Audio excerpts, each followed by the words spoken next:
কথা দিচ্ছি বন্ধুরা, এই পিঠাটি যে একবার খাবে তার কিন্তু বারবারই খেতে মন চাইবে। আর দেখতে যতটা না সুন্দর, খেতে কিন্তু তার থেকে অনেক বেশি মজাদার হয়। নমস্কার বন্ধুরা, অনুভার রান্নাঘরে আরও একটি নতুন রেসিপিতে সবাইকে স্বাগত জানাচ্ছি।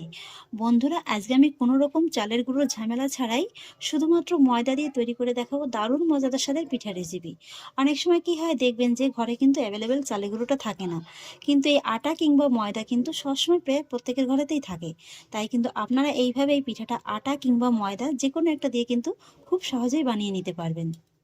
আর সেই জন্য দেখুন বন্ধুরা, এখানে আমি নিয়ে নিয়েছি 200 গ্রাম ময়দা, আর সেই সঙ্গে নিয়ে নিচ্ছি স্বাদ অনুযায়ী লবণ, আর একই সঙ্গে নিয়ে নিচ্ছি 1 চা চামচের মতো চিনি। এই চিনিটা দিলে কিন্তু পিঠাগুলো খুব সুন্দর একেবারে খাস্তা হবে, খেতে খুবই ভালো লাগবে। আর তারপর নিয়ে নিচ্ছি 2 চা চামচের মতো সাদা তেল, এখানে আপনারা কিন্তু ঘিটাও ইউজ করতে পারেন। আর সেই সঙ্গে নিয়ে নিচ্ছি রুম টেম্পারেচারে থাকা একটা ডিম। এবার এই সমস্ত উপকরণগুলোকে আমি ময়দার সঙ্গে খুব ভালোভাবে মেখে নেব। সমস্ত উপকরণগুলোকে আমি খুব ভালোভাবে মেখে নিয়েছি। আর এবার আমি ময়দার ভিতরে এইভাবে অল্প অল্প নর্মাল তাপমাত্রার জল দিয়ে একটু ভালোভাবে মেখে নেব। এই ডোটা কিন্তু একেবারে খুব বেশি শক্তও হবে না, আবার একেবারে কিন্তু নরমও হবে না। তাই এইভাবে কিন্তু অবশ্যই অল্প অল্প করে জল দিয়ে ডোটাকে স্মুথলি একেবারে মেখে নিতে হবে। দেখে নিশ্চয়ই বুঝতে পারছেন যে ডোটিকে ঠিক আমি কতটা স্মুথলি মেখে নিয়েছি। এই যে দেখুন বন্ধুরা, একেবারে কিন্তু খুব বেশি শক্তও হবে না, আবার একেবারে কিন্তু নরমও হবে না। আর এবার আমি এই ডোটিকে এইভাবে একটা জরি কাগজের মধ্যে ভরে 10 মিনিটের মতো একটু রেস্টে রেখে দেবো। এতে করে কি হবে, ডোটি কিন্তু আরো খুব ভালোভাবে একেবারে সেট হয়ে যাবে। এবার চলুন আজকের এই পিঠাটার জন্য একটা চিনি শিরা রেডি করে নেবো। আর সেই জন্য একটি সসপ্যানে দিয়ে দিচ্ছি যে বাটিটা মেপে ময়দাটা নিয়েছিলাম সেই বাটিরই হাফ বাটি চিনি। এখানে ওজন হিসেবে কিন্তু 100 গ্রামের মতো চিনিটা আছে। আর তার মধ্যে দিয়ে দেবো হাফ বাটি জল।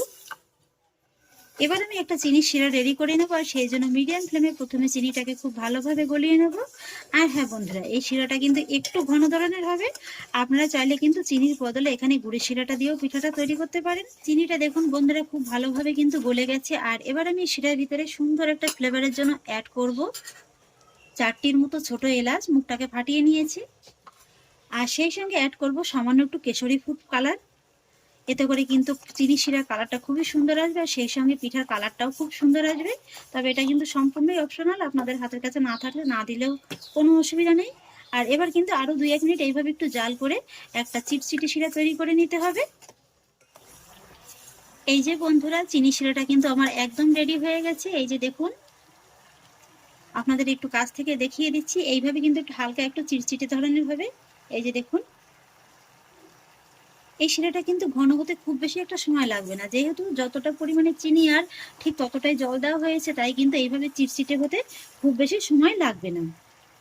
আর ঠিক এই পর্যায়ে আমি এর ভিতরে অ্যাড করব একটু পাতিলেবু। এতে করে কি হবে, চিনি শিরাটা যখন ঠান্ডা হয়ে যাবে তখন কিন্তু আর বসে যেতে পারবে না। পাতিলেবুটা দিয়েও আরো 1 থেকে 2 সেকেন্ডের মধ্যে এইভাবে একটু ফুটিয়ে নেব। ব্যাস বন্ধুরা, চিনি শিরাটা কিন্তু আমার একদম রেডি হয়ে গেছে। এবার গ্যাসের ফ্লেমটাকে অফ করে দেব। তারপর এই শিরাটাকে অন্য একটি জায়গায় সরিয়ে রেখে দেব। এদিকে 10 মিনিট হয়ে গেছে। এবার জরি কাগজের ভিতর থেকে ডোটিকে বের করে নেব। ডোটা দেখুন এই 10 মিনিটের ভিতরে কিন্তু আরো অনেকটা সফট হয়ে গেছে। হাত দিয়ে আরেকবার একটু মেখে নেব। আর তারপরে ডো থেকে কয়েকটি ছোট ছোট করে লেচি কেটে নেব। একটা লেচি আমি হাতে নিয়ে নেব, আর বাকি লেচিগুলো কিন্তু এইভাবে ঢেকে রেখে দিতে হবে, যাতে করে উপর থেকে শুকিয়ে না যেতে পারে। এবার দেখুন, একটা লেচি আমি কিচেন টেবিলে করে নিয়ে নিলাম। আর এবার কিন্তু লেচিটাকে আমি একটু বেলে নেব, সেই জন্য সামান্য একটু ময়দা ছড়িয়ে দিয়েছি।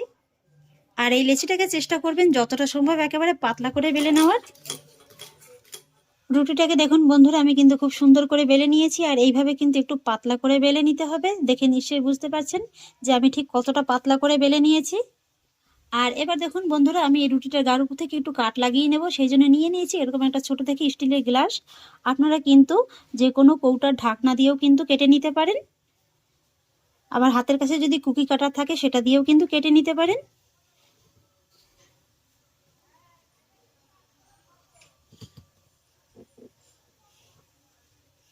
রুটির গায়ে আমি খুব সুন্দর করে কাট লাগিয়ে নিয়েছি। এবার এই বাড়তি অংশগুলো কিন্তু এইভাবে তুলে নিতে হবে। আর এগুলোকেও কিন্তু একই রকম ভাবে বেলে তারপরে কাট লাগিয়ে নিতে হবে। একটা প্লেটে সামান্য একটু ময়দা ছিটিয়ে দিয়ে এই রুটিগুলোকে রেখে দেব। 4টে রুটি আমি কিচেন টেবিলে রেখে দিয়েছি, আর বাকি রুটিগুলো কিন্তু এইভাবে রেখে দেব। তবে এগুলোকেও কিন্তু ঢেকে রেখে দিতে হবে যাতে করে উপর থেকে শুকিয়ে না যেতে পারে। আর বন্ধুরা, এখানে কিন্তু আমি মাত্র একটা লেচি থেকে রুটিটা বেলে নিয়েছি, বাকি রুটিগুলোও কিন্তু একই রকম ভাবে বেলে একই রকম ভাবে কেটে নেব। আর এবার দেখুন, আমি ছোট্ট একটা বাটির ভিতরে নিয়ে নেব 1 চামচের মতো ময়দা, আর তার মধ্যে সামান্য একটু জল দিয়ে একটা ঘন ঘোল তৈরি করে নেব।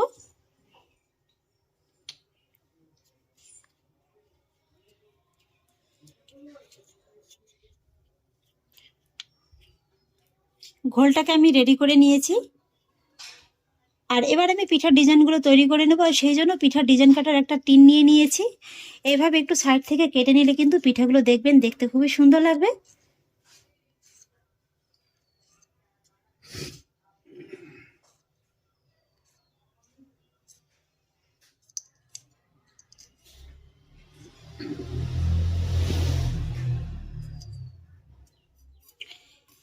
এই যে দেখুন বন্ধুরা, খুব সহজেই কিন্তু একটা পিঠার ডিজাইন আমি তৈরি করে নিলাম। এইভাবে কিন্তু বাকি 3টে রুটিকেও কেটে নেব। পিঠাগুলোকে দেখুন বন্ধুরা, আমি কিন্তু খুব সুন্দর করে কেটে নিয়েছি। আর এবার আমি যে ময়দার ঘোলটা বানিয়ে রেখেছিলাম, এইভাবে একটু পিঠাটার মাঝ বরাবর দিয়ে দেব। আর তারপর একটা পিঠা আমি এইভাবে এই পিঠাটার উপর থেকে এইভাবে বসিয়ে দেব। তারপরে একটু আলতো হাতে এইভাবে আঙুল দিয়ে একটু চেপে দিতে হবে ভালোভাবে। আবার একটু ময়দার ঘোল দিয়ে দেব। তারপরে আবার একটা পিঠা এইভাবে বসিয়ে দেবো। এইভাবে কিন্তু পরপর আমি 4টে পিঠা বসিয়ে দেব। আবারও একটু এইভাবে চেপে দেব। আবারও একটু ময়দার ঘোল লাগিয়ে নেব। এইভাবে আমি পরপর 4টে পিঠা বসিয়ে দিয়েছি। আর এবার কিন্তু এইভাবে একটু ভালোভাবে চেপে বসিয়ে দিতে হবে। আর এবার একটু খেয়াল করে দেখুন আমি পিঠার ডিজাইনটা ঠিক কিভাবে তৈরি করছি। এইভাবে পিঠাটাকে তুলে নেবেন, তারপরে এইভাবে পিঠাটিকে ধরে একটু ভাঁজ করে নেবেন, এই যে। তারপরে এইভাবে কিন্তু একটু ভালোভাবে চেপে দিতে হবে, এই যে দেখুন। এইভাবে শুধু একটু ভাঁজ করে নিলেই কিন্তু হয়ে যাবে। এই যে দেখুন, খুব সহজেই কিন্তু একদম পিঠার ডিজাইনটা চলে আসলো। এই যে বন্ধুরা দেখুন, একা করে কিন্তু আমি সমস্ত পিঠাগুলোকে তৈরি করে নিয়েছি। আর এবার আমি পিঠাগুলোকে সব একটু তেলে ভেজে নেব। আর ভেজে নেওয়ার জন্য কড়াইতে আমি কিছুটা পরিমাণে তেল মিডিয়াম আছে একদম হালকা গরম করে নিয়েছি। বন্ধুরা, এই পিঠাগুলো কিন্তু অবশ্যই একদম হালকা গরম তেলে ভেজে নিতে হবে। এবার আমি প্রথমে একটা পিঠাই গরম তেলের ভিতরে দিয়ে দেব। তারপর কিন্তু এই যে গরম তেলটা এইভাবে কিন্তু পিঠাটার উপরে একটু ছড়িয়ে দিতে হবে। এই যে দেখুন, এই পিঠাটা দেওয়ার সঙ্গে সঙ্গে কিন্তু এই কাজটা করতে হবে। পিঠাটা যদি শক্ত হয়ে যায় তাহলে কিন্তু লেয়ারগুলো ভালো খুলবে না। তাই এইভাবে কিন্তু অবশ্যই পিঠাটা কাঁচা থাকা অবস্থায় একটু প্রথমে তেলটাকে ছড়িয়ে দিতে হবে। একটু উল্টে পাল্টে কিন্তু এইভাবে লেয়ারগুলোকে ছড়িয়ে দিতে হবে। এইভাবে কিন্তু একটু উল্টে পাল্টে তেলটাকে ভালোভাবে ছড়িয়ে দিতে হবে।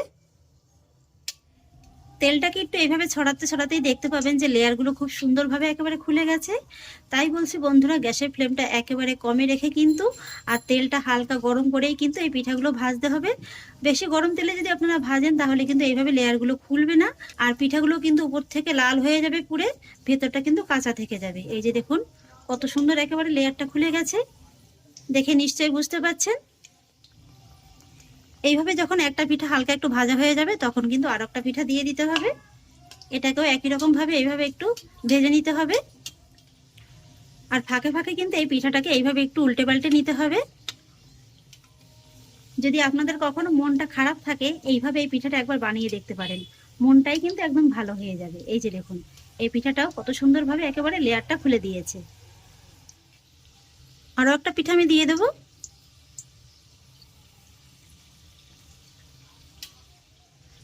আপনারা দেখে নিশ্চয়ই বুঝতে পারছেন যে পিঠাগুলো ভাজা কতটা সহজ। শুধু এইভাবে একটু প্রথমে লেয়ারটাকে খুলে নিয়ে ভেজে নিলেই কিন্তু হয়ে যাবে। আমি কিন্তু আরও একটা পিঠা দিয়ে দিলাম। আর এই পিঠাগুলোকে এইভাবে একটু উল্টে পাল্টে হালকা বাদামি করে ভেজে নেব। যেহেতু এই পিঠাটা বানানোর সময় ডিমের ব্যবহার করা হয়েছিল তাই কিন্তু এইভাবে একটু ফেনার মতো সৃষ্টি হবে তেলের ভিতরে। এতে কিন্তু ভয় পাওয়ার কোনো কারণ নেই, এটা আবার নিজের থেকেই ঠিক হয়ে যাবে। এই যে বন্ধুরা, আমি প্রথম যে পিঠাটা তেলের মধ্যে দিয়েছিলাম সেটা কিন্তু খুব সুন্দর করে ভাজা হয়ে গেছে। এটাকে কিন্তু আমি গরম তেল থেকে তুলে নেব।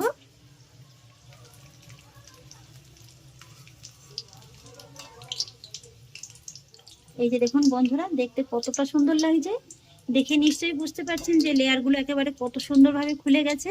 এই যে দেখুন, একই রকম ভাবে আরো একটা পিঠা আমার ভাজা হয়ে গেছে, এটাকেও তুলে নেব। আরো একটা পিঠা আমি তেলের ভিতরে দিয়ে দেবো, আর এইভাবে সমস্ত পিঠাগুলোকে ভেজে নেব।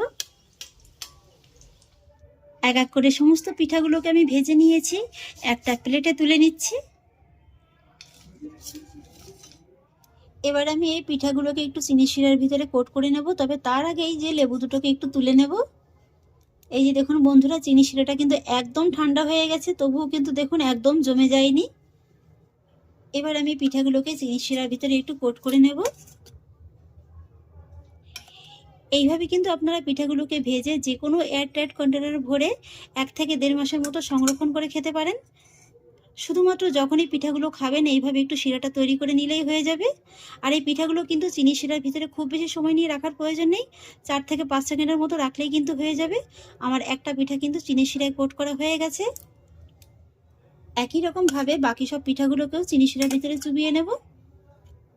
এইভাবে সমস্ত পিঠাগুলোকে আমি চিনি শিরার ভিতরে কোট করে নেব। একটা পিঠা আমি আপনাদের একটু ভেঙে দেখিয়ে দিচ্ছি যে পিঠাগুলো কতটা খাস্তা হয়েছে।